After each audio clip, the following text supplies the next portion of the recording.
PlantCast, o primeiro podcast sobre fisiologia e nutrição de plantas.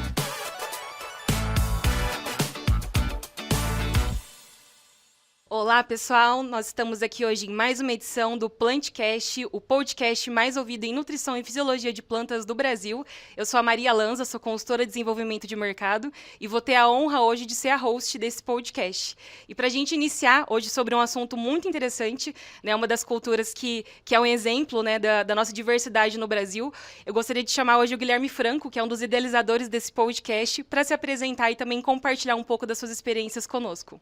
Legal demais, Maria. Muito obrigado pelo convite. Uma satisfação fazer parte aqui do PlantCast, retornar ao PlantCast. E fico super feliz de ver toda a evolução desse podcast, que realmente tem o objetivo de compartilhar conhecimento e levar tecnologia para todos os nossos ouvintes aí, de norte a sul do Brasil e também outros países. Então, muito obrigado pelo convite, viu, Maria? Tenho certeza que vai ser um podcast sensacional. E eu já vou, sem dar muito spoiler aqui, tomar um suquinho de laranja aqui, viu, Maria?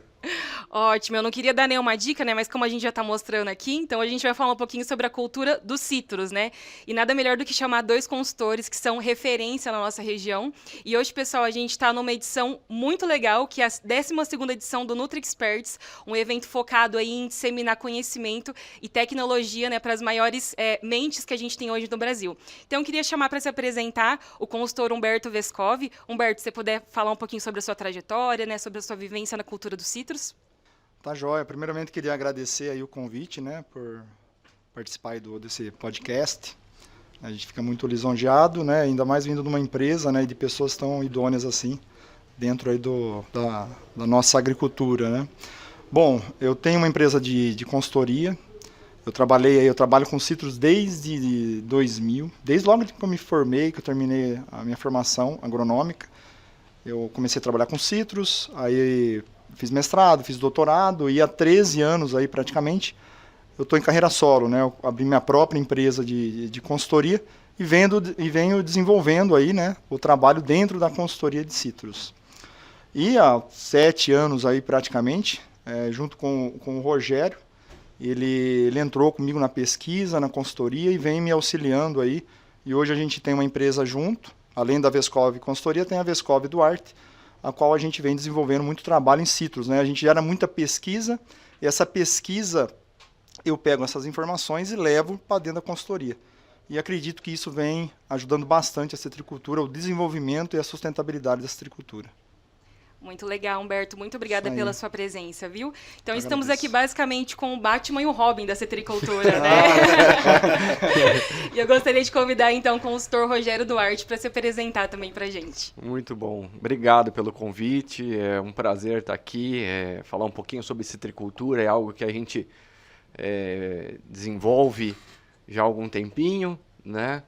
Eu, como Humberto, também sou engenheiro agrônomo, com mestrado e doutorado na área. Cafezinho? E agradeço, por favor.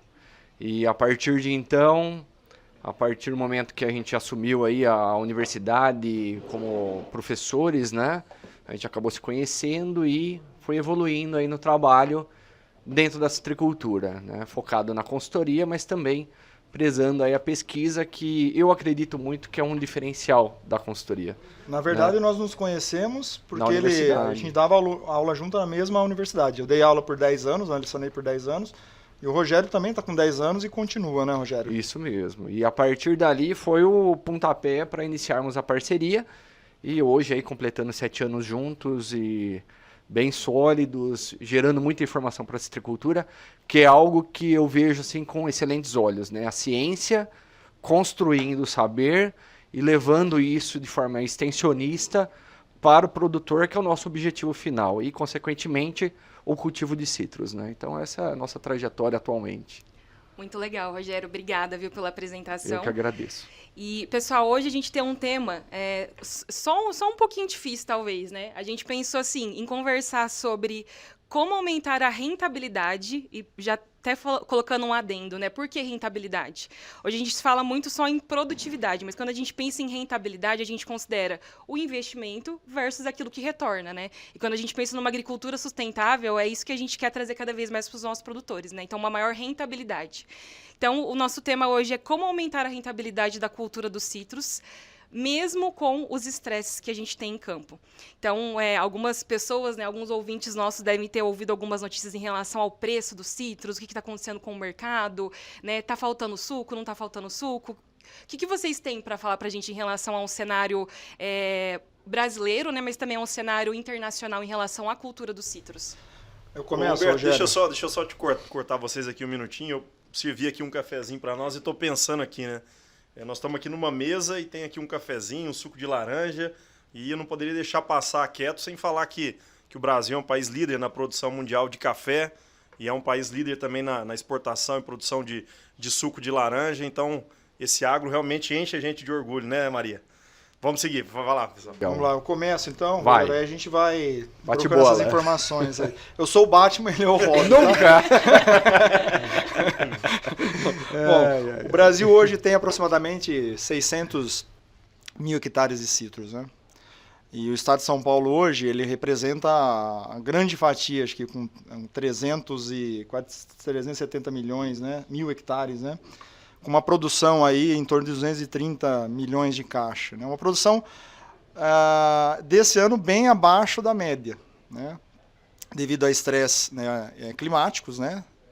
De ordem bióticos e abióticos, também por causa de doença.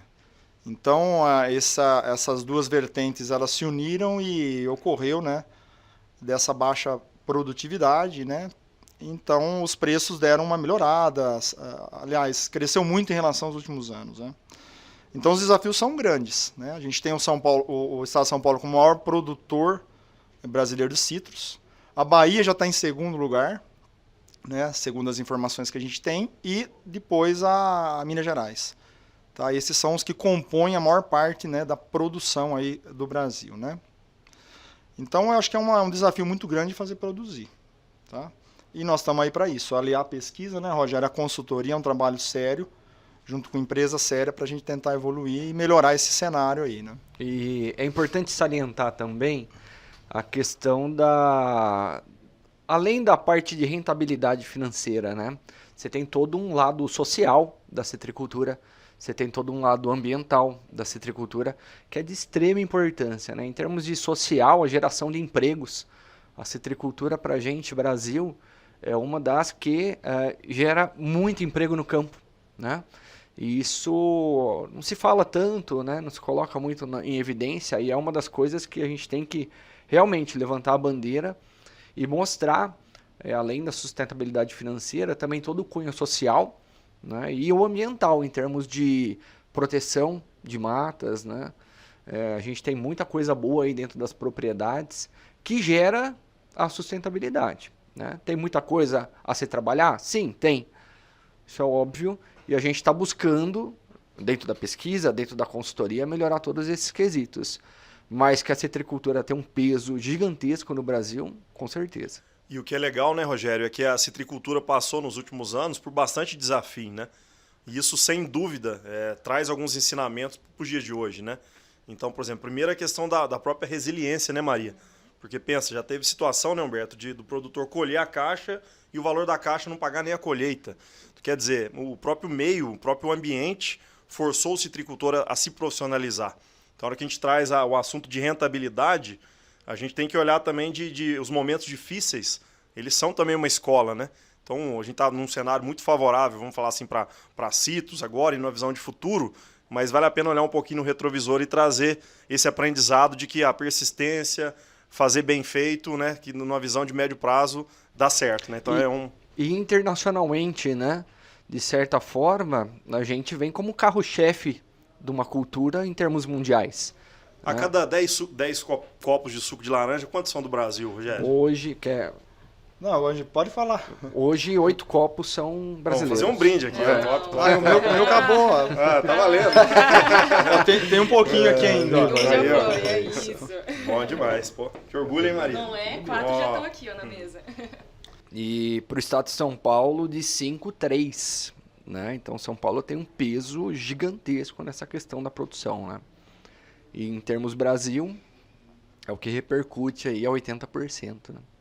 Muito bom. Isso daí só dá orgulho pra gente dentro do cenário citrícola, né? Vale salientar, né, Rogério, a importância do produtor, né, do citricultor.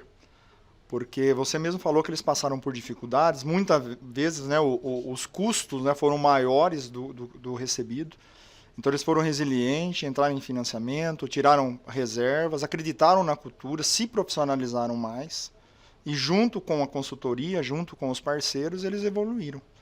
E estão crescendo, e o pessoal que está ficando aí, né, está muito profissional, e a tendência é aumentar cada vez mais isso. E a gente está buscando isso. É uma construção do saber, né? Que ao longo dos anos chegamos nos patamares de conhecimento que a gente tem hoje no campo, né? E tem muita coisa para aprender ainda. E é uma construção a várias mãos, né? Não são todos, é o setor que tem que estar de mãos dadas aí para evoluir e sair desse cenário que muitas vezes hoje, né, a partir de doença, que a gente vai comentar mais para frente, mas é um cenário assim que é uma briga Davi contra Golias, né? Então é algo que a ciência, os produtores, a consultoria, toda a parte técnica, a indústria tem que estar envolvido para que a gente consiga êxito e passar por cima dessas adversidades.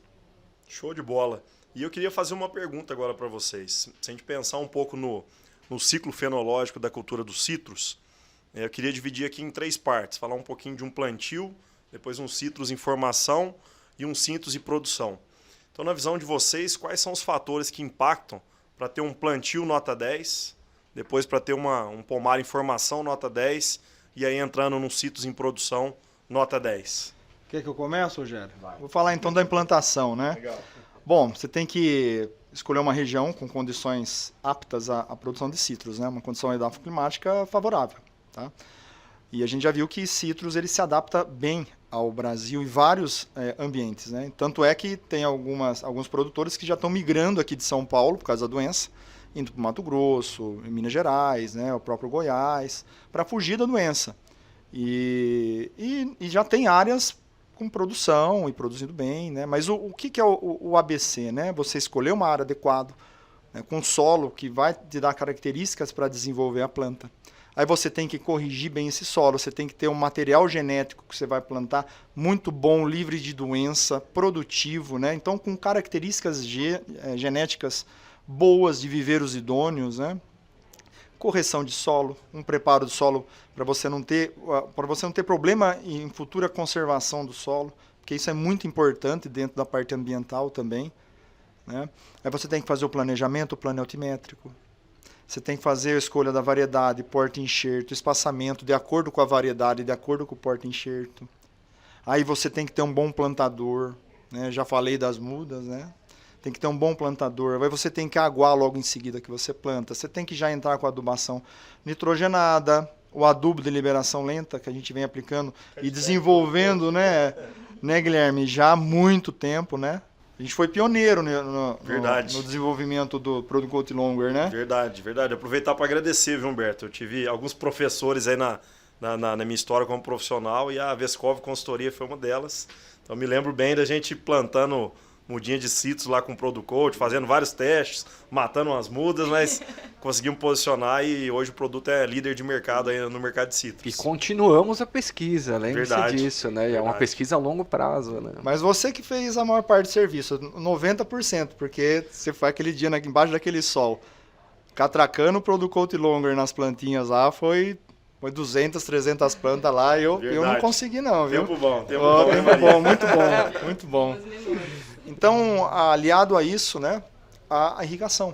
Né, nessas regiões aí que não tem, as temperaturas são mais altas, os períodos sem chuva, né, ou de déficit hídrico são grandes, então você tem que ter irrigação. Então você tem que fazer um planejamento de irrigação, você tem que controlar a doença, a praga, para você ter todo esse processo, né, de implantação do pomar com sucesso, certo? E agora acredito que é isso, né? E nessas novas regiões, já não deixar a doença entrar, né? Para a gente, ou pelo menos, a gente fazer o trabalho para que não entre, né? E a gente tenha mais prosperidade no talhão, tá? E o segundo passo é a cultura já... Antes de ir para a cultura em formação, Humberto, um desafio muito grande que a gente percebe é a questão da mão de obra, né? Nas fazendas e tudo mais. O que vocês têm visto as fazendas assim que tem realmente um plantio nota 10? Porque saber fazer é importante, mas ter alguém ali que execute aquilo que está definido no plano é algo que é fazer com capricho e tal, vamos falar assim, um segredo do sucesso. que você tem visto nas fazendas mais, vamos falar assim, caprichosas? O que elas fazem em relação à mão de obra para compartilhar com os nossos ouvintes?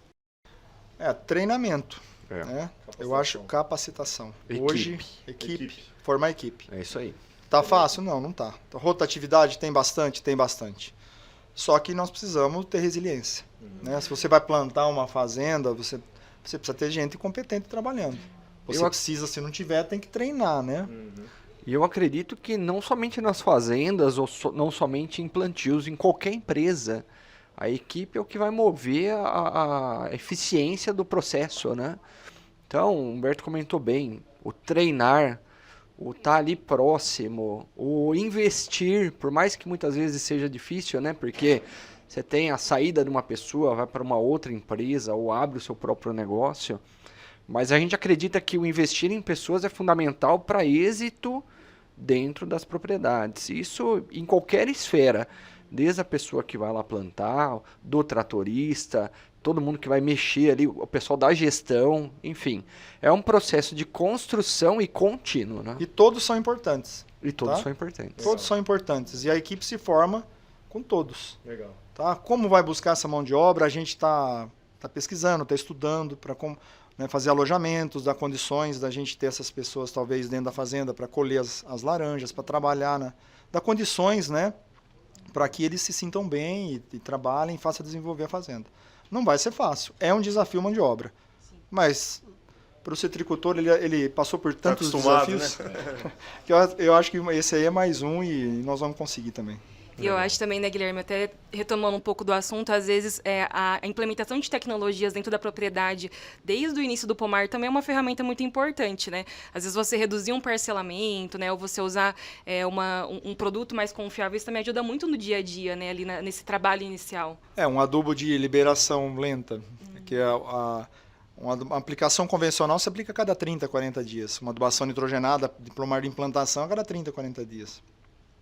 Um produto de liberação lenta, dependendo 3, 4 meses, e dependendo você vai lá para ver se o grânulo ainda está com o produto ali, né? Com a ureia. Então, se estiver liberando, dá para você segurar. Você vai avaliar. Então, dependendo 3, 4 meses, dependendo. E você economiza quanto em mão de obra, né? Então, isso aí são algumas ferramentas que a gente vem usando, vem recomendando para obter sucesso aí, né? Diminuir mão de obra. Bom. E aí, passando por uma próxima etapa, quando a gente chega no pomar em formação, o que vocês acham que são assim os gargalos de um pomar em formação nota 10? Vai lá, Rogério.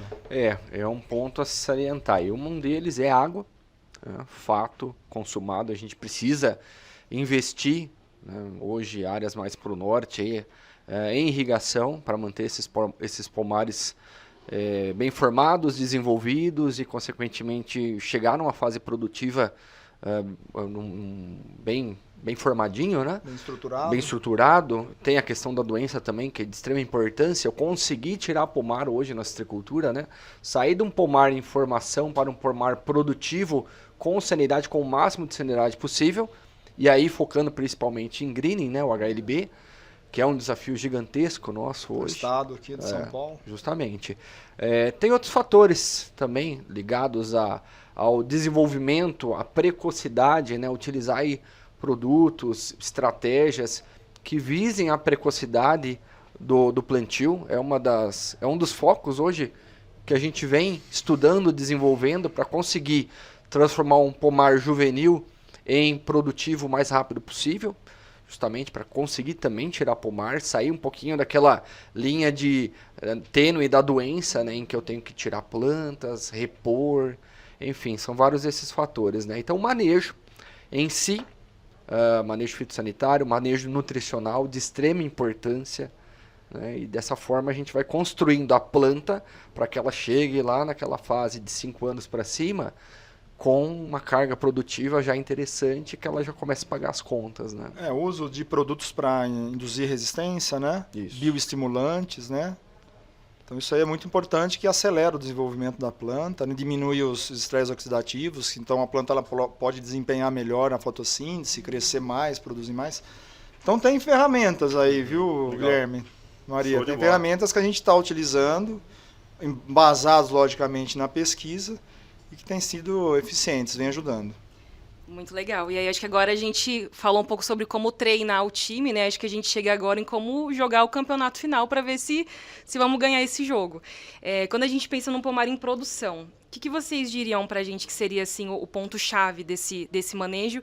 E aí, acho que a gente já pode até trazer um questionamento, né, Guilherme? A gente vê, por exemplo, para café, falar sobre pegamento de florada, as dificuldades que a gente tem com as temperaturas que a gente tem hoje, né? Isso já é muito discutido há muito tempo na literatura. E quando a gente pensa em citros, o que vocês trazem pra gente, assim, de insights em relação a esse momento tão crítico? Então, pomar em produção, né? O que está acontecendo agora que a produção caiu tanto, né? Logicamente tem a ação da doença do greening, tá? Que isso aí vem reduzindo, né, a produtividade dos pomares paulistas, principalmente na faixa mais centro-sul aí do oeste do estado. Mas o fator climático, né, está sendo a maior parte, o mais significativo, vamos dizer assim, né, da parte climática, né? Então, 70% aí, mais ou menos, 65% da citricultura paulista não é irrigada. Então, quando ocorrem as primeiras chuvas ali em setembro, outubro, e que vem o florescimento, se pegar dias com temperaturas muito altas, pode ocorrer abortamento de flor, abortamento de frutinho, de chumbinho. Tá? E isso ocorreu por vários picos que a gente teve ano passado, picos de temperatura alta. E a planta de citros, ela florou, aí caiu. Aí ela florou de novo com a chuva, aí deu outro veranico, caiu, aí temperatura alta. Então, mitigar esses estresses é bem complexo. Então, esse fator eu acho que é o grande desafio hoje. E o greening também, mas a parte climática é o que está realmente pegando e diminuindo a produtividade de citros. Onde tem irrigação, Maria, o que a gente faz? A gente pode antecipar. E nos veranicos a gente tem água. Então, os efeitos são atenuados, mas eles existem. Porque a formação de estresse oxidativo nas plantas é muito grande com temperaturas altas. Vale informar o seguinte, uma informação bem importante, eu acho que é muito importante e inevitável falar.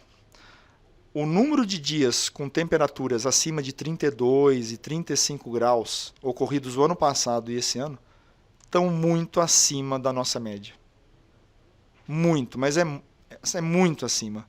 Você pegar de 5, 6 anos para trás, eram poucos os eventos. Você pegar o histórico, são poucos os eventos com temperaturas máximas muito altas.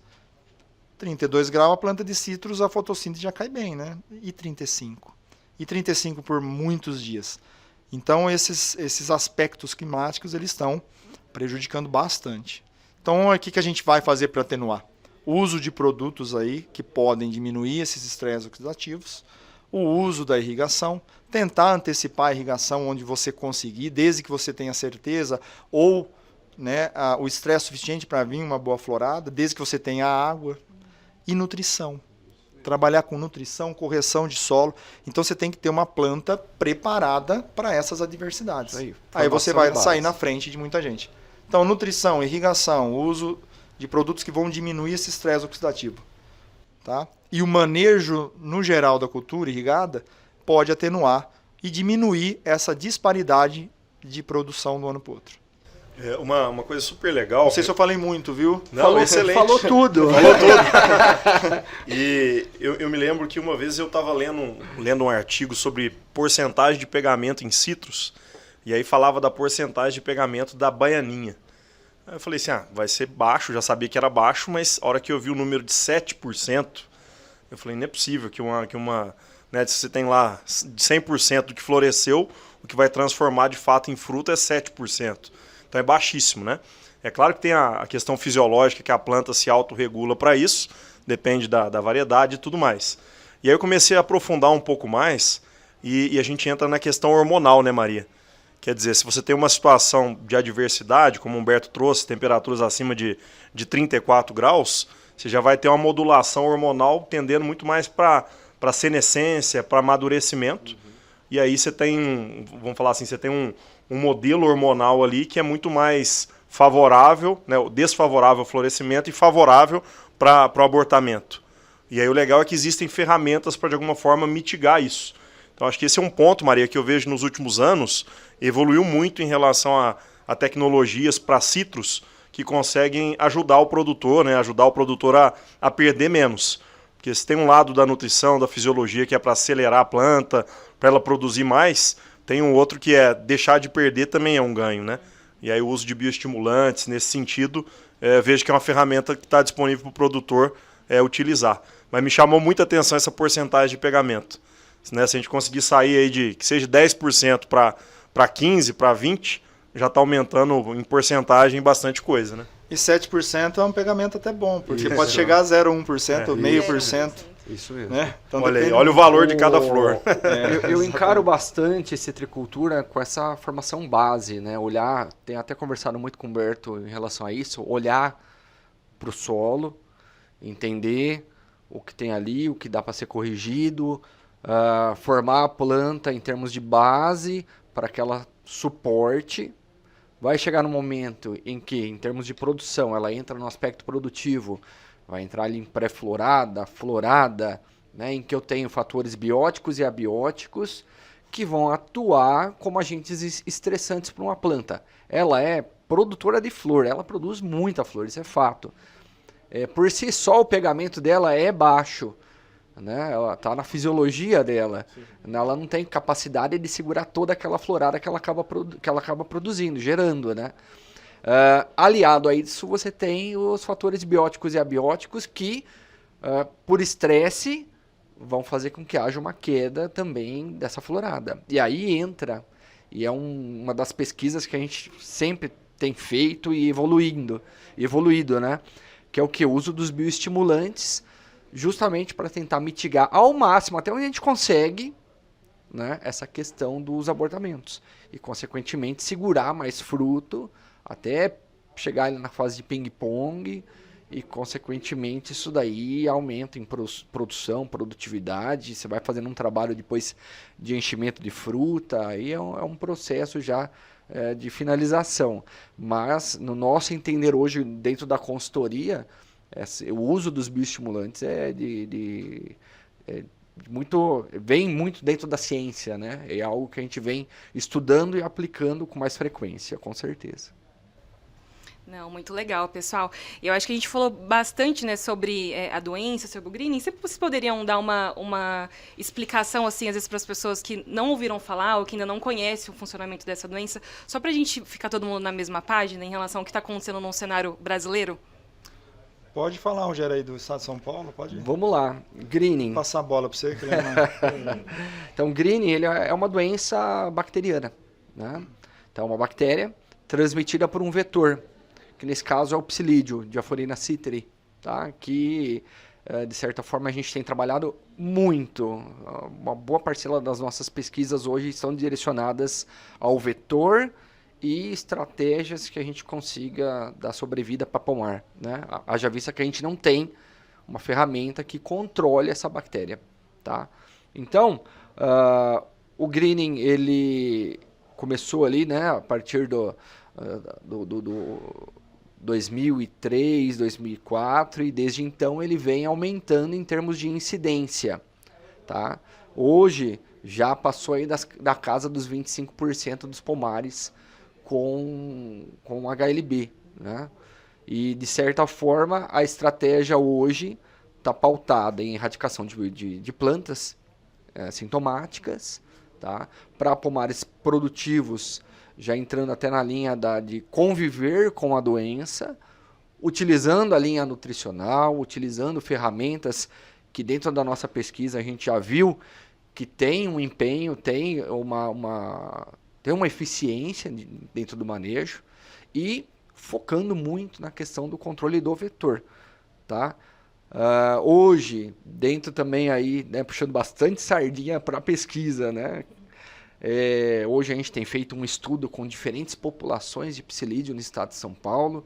A gente vai, coleta essas populações, leva para o laboratório, estuda dentro aí do recomendado pela consultoria as principais estratégias, tanto químico como biológico, como a parte focada em repelência, para justamente tentar acertar, ser mais assertivo no manejo do psilídeo, tá? Temos logrado muito êxito, mas ainda, né, tem muita coisa a se construir, com certeza. E é algo que, no nosso entender, é conviver. Tá? Então, a gente vai gerando informação, construindo saber para tentar mitigar ao máximo o desenvolvimento da doença e, consequentemente, aí, conseguir ter pomares produtivos. Tá? Dentro do estado de São Paulo, você tem várias regiões, Guilherme. Então, essas regiões, tem regiões que os pomares já estão mais abandonados, alguns produtores não estão mais pulverizando, alguns produtores não têm condições de pulverizar de outras culturas, como, por exemplo, limão, algumas tangerinas, enfim. A gente tem alguns problemas de ordem de controle. É igual a dengue, né? Você cuida da sua casa, né? Você tira a água parada, você coloca areia no vaso, mas pode vir o pernilongo ali do vizinho e picar você. É um pacto social, né? Tem que estar todo mundo unido pela mesma Exato. causa. E se a gente falar um pouquinho assim, fisiologicamente, ele é um problema que afeta diretamente a translocação de fotoassimilados dentro da planta. Perfeito. Correto? Então, se a gente fazer um resumo de tudo que a gente conversou agora, a partir do momento que a gente tem uma planta fisiologicamente mais ativa e com mais condições de se manter por mais tempo, vocês acreditam que esse seja um caminho para a gente melhorar a rentabilidade, melhorar a produtividade? É assim, foi o que eu falei, algumas regiões do estado tem muitos produtores que estão convivendo. E outras regiões do estado, principalmente norte, noroeste paulista, estamos em processo de erradicação firme ainda. Até quando, não sei. Mas por enquanto a gente... Então essas áreas que a gente está convivendo, nós vamos ter que fazer um trabalho diferenciado de nutrição, de solo, E é muito ligado para tentar esticar essa longevidade do pomar, né? E é muito ligado à questão do fluxo, né? Porque a partir do momento que você tem ali a redução no fluxo de fotoassimilado, você vai afetar a planta como um todo. Se pegar citros, é uma planta calcífera, quer dizer, precisa, por exemplo, chegar muito cálcio no fruto. E se você tem ali um vaso condutor mais restrito e tal, obstruído, com certeza isso vai influenciar. E aí a minha pergunta nesse sentido, Maria, queria perguntar aqui para os dois a importância da tecnologia de aplicação para controle realmente do psilídeo, né? Porque a gente sabe que não é fácil acertar o bichinho, né? E de repente pulveriza e daí chove. O que vocês enxergam de ferramenta e o que vocês poderiam dar de dica e sugestão para ser uma pulverização eficiente? E ainda mais quando a gente fala de altos volumes de calda, né, Guilherme? Quando a gente está falando da citricultura, a gente normalmente usa 1.000, 2.000 litros, né? Então acho que é bem pertinente a pergunta. Hoje a gente trabalha com volumes altos, né? Perto do resto das culturas, né? Das culturas, né? Soja, então nem se fala. Nem se fala. Pensar num drone, então, hein? Nossa. Então a gente está trabalhando hoje com leprose aí, volumes de calda aí dependendo 4, 5 mil litros por hectare até 8 mil litros por hectare. Uma pinta preta, dependendo do pomar adulto, de 3.000, 2.500 até 4.000 litros por hectare. Uma aplicação de inseticida aí para controle de psilídeo de 1.200, 1.500 até 2.000, 2.500 litros por hectare. Então, uma vazão alta, né? Então, a tecnologia de aplicação ela tem que ser muito bem estudada, muito bem planejada na propriedade para a gente não perder produto, não perder eficiência. Não, muito bom, pessoal. Guilherme, o papo tá muito bom, né? Só não sei se tá tão bom quanto esse suquinho de laranja aqui, mas isso só a gente vai poder experimentar. Pessoal, a gente já vai indo pro final para encerrar o nosso Plantcast, mas eu queria que vocês deixassem uma mensagem final para a gente poder encerrar, então. Guilherme, se você puder começar com a gente. Tá joia. Maria, queria agradecer, eu nem vi o tempo passar aqui. Foi realmente uma aula que eles deram aqui sobre citricultura e tal. Então, é agradecer. Acho também, Maria, que você tá como host aí, tá nota 10, viu? Vou até falar com o Ismael para ele ficar esperto, senão você rouba o lugar dele. Nota 10. Nota 10. Então é agradecer, acho que foi um bate-papo bem interessante e reforçar que continuem contando com a ICL. Acho que é legal o nosso bate-papo aqui. E a gente está falando de um cenário super favorável para os citros. E a ICL é uma empresa que sempre esteve próximo desse mercado, das consultorias, dos produtores. Isso para nós tem muito valor, né? Não adianta nada a gente, vamos falar assim, estar junto uma safra e não estar isso na visão de longo prazo. Então, tanto o Humberto quanto você são parceiros de pesquisa de longa data e nós temos muito orgulho disso. e a gente vai seguir investindo e apoiando a citricultura. Então, muito obrigado e contem com a ICL e com as nossas tecnologias. Muito obrigada, Guilherme. Maria, faltou um apelido para nós, né? Mas vamos pensar verdade. depois. No próximo, que eu acho que eu vou voltar mais vezes, aí a gente pensa. Humberto, Rogério, fica à vontade para falar uma mensagem final aí para os nossos citricultores e produtores. Bom, eu queria só agradecer aí o convite, né, a experiência de fazer um podcast, meu primeiro podcast. Que legal. Estamos estreando. E eu queria agradecer principalmente aí a Deus, aos citricultores que me deram a oportunidade de estar desenvolvendo esse trabalho. Agradecer ao Rogério, às empresas parceiras. E estamos aí para a citricultura, trabalhando, se Deus quiser, um bom tempo ainda para a evolução dela e para a gente tentar minimizar esses... melhorar essa produtividade. São quantos anos até agora de citricultura, Humberto? 24 anos. Aí, ó, que venham mais pelo menos 24, hein, Humberto? E, bom, agradecer a todos, né? A mensagem que eu deixo é: a citricultura ela está num momento muito favorável, né? Por mais que existam as adversidades. Vamos dar continuidade no trabalho, é isso que a gente pode fazer, né? Tentando aí driblar os empecilhos, o que é positivo vamos usar, o que é negativo vamos tentar melhorar, né? Agradecer a parceria de vocês, agradecer a parceria, né? A amizade, a irmandade junto aí ao Humberto. Hoje é irmão, né? Então é uma sociedade construída aí a várias mãos. E aos produtores, né, de citros, com a sua resiliência, né, e confiando aí no nosso trabalho, isso é muito importante. E a ciência, acho que isso daí é extremamente importante também.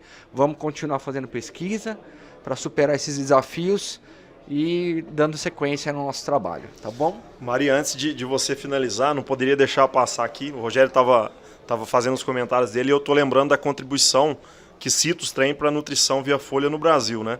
A gente vê hoje muitas culturas adotando nutrição via folha e tal, e no Brasil citros é uma das culturas precursoras. Por exemplo, hoje é super comum utilizar a aplicação de magnésio via folha como suplementação. Citros faz isso há mais de 20 anos. Então, é muita coisa que tem hoje em nutrição e fisiologia em várias culturas no Brasil, o citros foi um precursor. Então, eu queria reconhecer isso também. O trabalho de todo mundo, né, Guilherme? Inclusive fontes, a gente tem muito resultado científico que foi baseado nos citros. Então é isso, pessoal. Gostaria de agradecer imensamente a presença de vocês, a participação. Queria dizer para os nossos ouvintes que estamos aqui num evento cheio de informação e que teremos várias edições do PlantCast, né, Guilherme, exclusiva, com muita informação em relação à nutrição e fisiologia de plantas. Muito obrigada e ficamos até o próximo episódio. E não vamos esquecer, né, Maria? A cada 10 copos de suco de laranja no mundo, 8 são do Brasil. Nosso, exatamente. É do Brasil. Obrigada. O PlantCast é uma produção da ICL. Impacto para um futuro sustentável.